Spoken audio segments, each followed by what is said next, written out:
Guys, horror story में आप सभी का स्वागत है। आज की कहानी है जो मैं आपको सुनाने वाला हूँ, यह कॉर्पोरेट वर्ल्ड की है, जो कि ऑफिस की ही कहानी है। लेकिन जो ऑफिस होने वाला है यह हॉन्टेड है। बहुत ही ज़्यादा यहाँ की जो आत्माएं रहती है, इन्हीं ऑफिसर शूट करती, इन्हीं लोगों के इर्द गिर्द में मौजूद होती है आत्माएं। एंड गाइस, ऐसा ही एक हादसा हुआ था कुछ वर्कर्स के साथ जो कि उसी ऑफिस में काम किया करते थे। एंड गाइस, ये हादसा इतना ज़्यादा खतरनाक था, इन्होंने जब इस आत्मा का सामना किया तो इमीडिएट उनको काम से भी निकालना पड़ा था, क्योंकि वहाँ पर रहने वाले लोगों को भी पता था कि एक बार उस आत्मा के साथ इनका कनेक्शन बन गया तो ये भी वही बन जाएंगे, आत्मा भूत। एंड ये वो भी करेंगे जो कि आत्मा करती आई है बरसों से। यहाँ के लोगों के साथ क्या हो रहा है, ये कहानी कौन थी, वो औरत कौन थी और क्यों थी, ये वाला ऑफिस हॉन्टेड क्यों है, वो आपको पता चलेगा आगे इस कहानी में। चलिए फ्रेंड्स, हम आगे की कहानी को स्टार्ट करते हैं। यह कहानी लगभग 2000 की है।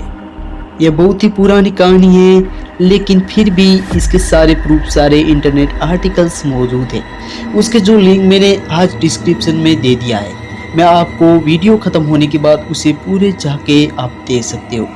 कहानी है गुरुग्राम के एक बीपीओ की, जहाँ पर गाइस कुछ एम्प्लॉय थे एंड वो लोग कई दिनों से कुछ अजीबोगरीब हादसों का सामना कर रहे थे। हर वक्त अभी वो लोग एक ग्राउंड फ्लोर से अपने ऑफिस की तरफ जाते थे। ग्राउंड लिफ्ट उस समय ना, उनको हमेशा लिफ्ट में ऐसा लगता था कि कोई अगर दो लोग खड़े, उनको ऐसा लगता था कि उनके पीछे भी कोई और खड़ा है, उन्हें देख रहा है।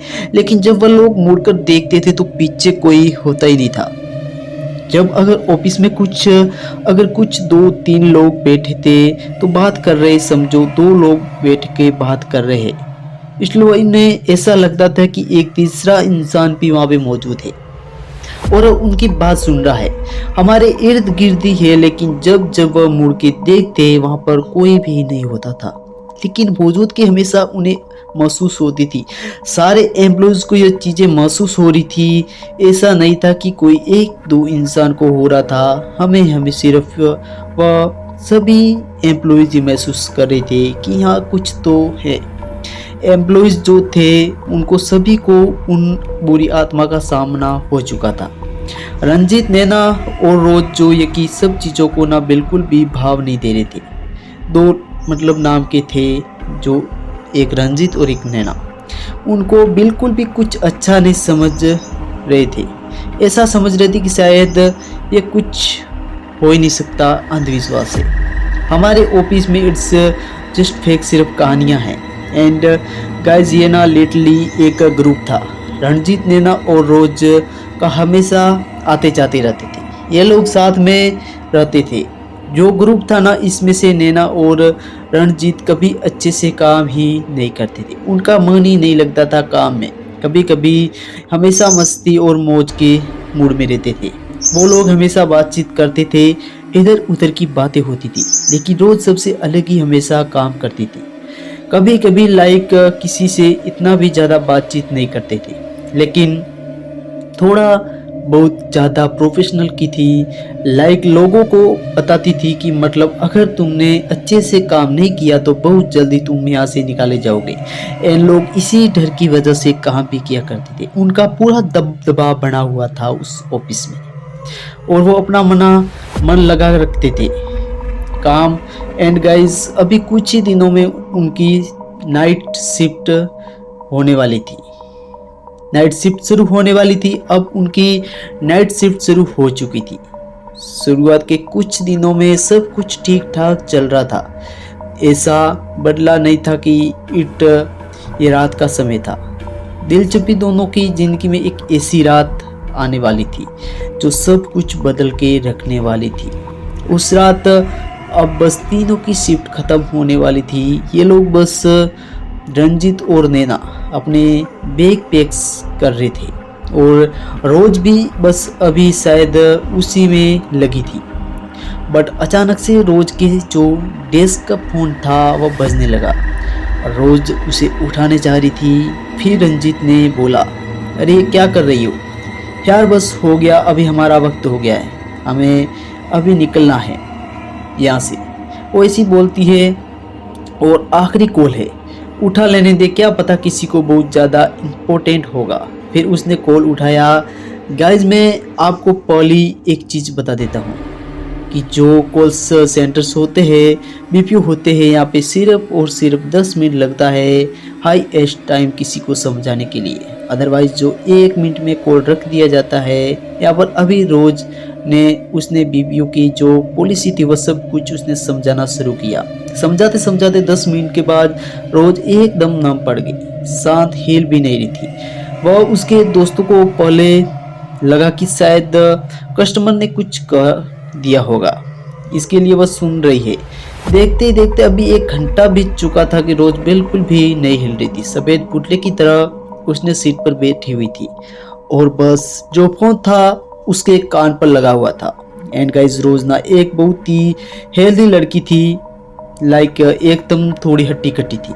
लेकिन अभी ना देखते ही देखते नैना को अभी ऐसा लग रहा था कि रोज बहुत ही ज़्यादा डर गई है और दुबली पड़ चुकी है, जैसे कि उसने बहुत समय से पहले कुछ खाया पिया नहीं था। एकदम एक इंसान अचानक से बदलने लग गया था। उनके नज़रों के सामने रोज कुछ भी नहीं कर रही थी। ये लोग घबरा जा रहे थे क्योंकि लाइक उनके अलावा वहाँ पे कोई भी नहीं था। रात का समय हो रहा था एंड रात के समय में भी is acting like if she getting posted और समथिंग। उन्होंने पूछा भी कि उसे रोज़ तुझे क्या हो रहा है, क्या हुआ तुझे, क्या हुआ, तुझे किसी चीज़ की ज़रूरत है तो हमें बताओ। उसने जवाब तो नहीं दिया।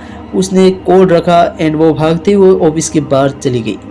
उस समय रंजीत को ऐसा लगा कि रोज के पीछे भागना चाहिए क्योंकि वह कहीं तो गई है भागते हुए। लेकिन फिर उसके दिमाग में एक सवाल आया, शायद एक कॉल में कुछ ही तो गड़बड़ है, शायद इस इंसान ने रोज को कुछ तो गलत बोला है या फिर कुछ तो हुआ होगा, मैं देखता हूँ। फिर रंजीत ने सोचकर जिस कॉल पर बात कर रही थी रोज, उसका पूरा एक कॉल चेक किया। लास्ट जो कॉल था उसका ड्यूरेशन चेक किया, देखा कि रोज जिससे 1 घंटे से बात कर रही थी वह सिर्फ 30 मिनट की कॉल थी और बाकी के 30 मिनट रोज सिर्फ इस ऐसी ही बैठी हुई थी एक पुतला बनकर। यह कैसे हो सकता है, वह लोगों को भी सोच रही थी कि ऐसा क्या था उस कॉल में। और यह सोचते सोचते उसी चीज़ के बारे में बात करते करते वो लोगों को भी ऑफिस के बाहर चली गई। अगले दिन उन्हें पता चला कि रोज तो ऑफिस में आ ही नहीं है। ये सुनकर लाइक एक्चुअली सब लोगों को वहाँ के भी लग रहा था ऑफिस में, बिकॉज लाइक जो लड़की काम इतने लाइक बहुत सिद्ध के साथ करती थी, जो हमेशा ऑफिस में टाइम से आती थी, टाइम से वापस जाती थी, वो कैसे नहीं आई आज ऑफिस लाइक इतने टाइम से है, तो ऐसा कभी हुआ, आज कैसे हो गया। रंजीत और नैना को बहुत ही ज़्यादा पीड़ लग रहा था। उन्होंने बोला कि रात को वो किसी से बात भी कर रही थी, उसके घर जाना चाहिए हमें, मेरे पास उसका एड्रेस भी है। रंजीत और नैना रोज के घर पे चले गए। रोज के घर पे जाने के बाद उन्होंने मकान मालिक से बात करी एंड उसने कहा 6 महीना हो गया रोज यहाँ पर आई ही नहीं है, पता नहीं कहाँ है। एंड उसके घर में तो अभी कोई नहीं रह रहा, मैंने किसी और के घर अभी किराए पर दे दिया है, यहाँ पर कोई और रहता है। यह सुनकर रंजीत के पैरों के तले जमीन खिसक चुकी थी, क्योंकि उसे याद था कि कुछ ही 2 दिन पहले ही उसने यहीं पर आकर रोज को ड्रॉ किया था। यह कैसे हो सकता है, हाउ इज पॉसिबल्स। यह सब सुन के उसके इलाके से निकल ही रही थे कि उसी वक्त नैना को याद आया कि उसके पास उसके घर का एक नंबर है, उसके पापा का नंबर है। फिर रंजीत ने रोज के घर पर कॉल लगाया एंड देन फिर वो दोनों ही एड्रेस पता लगने के बाद उसके घर पे जाकर पहुंच गए। फिर वो दोनों ने उसके घर पे आके बैठने के बाद रोज के पिता को एक सवाल पूछा कि रोज है क्या घर पे। रोज के पिता ने एक ही बहुत ही अलग ही निगाहों से उन दोनों को देखा कि मतलब ये तो क्या बोल रहे हैं। थोड़ी देर बाद वह एकदम से चुप हो गए। फिर रंजीत ने वापस से दोबारा पूछा कि अंकल रोज है घर पे। फिर से उसके पिता ने बोला कि 6 महीने पहले तो रोज गुजर गई थी ये सुनकर रंजीत और नेहा कांप उठते हैं, रोंगटे खड़े हो जाते हैं उन दोनों के। वह दोनों क्या सुन रहे थे? अभी एक ही दिन पहले हम लोग साथ में थे और 6 महीने से साथ में है और रोज की मौत भी होगी हमें पता नहीं चला। वो वापस वहाँ से तो लौट आते हैं लेकिन वो इस सदमे से गाइस कभी बाहर नहीं निकल पाते कि जो 6 महीने से रोज मर चुकी थी वो उनके साथ थी।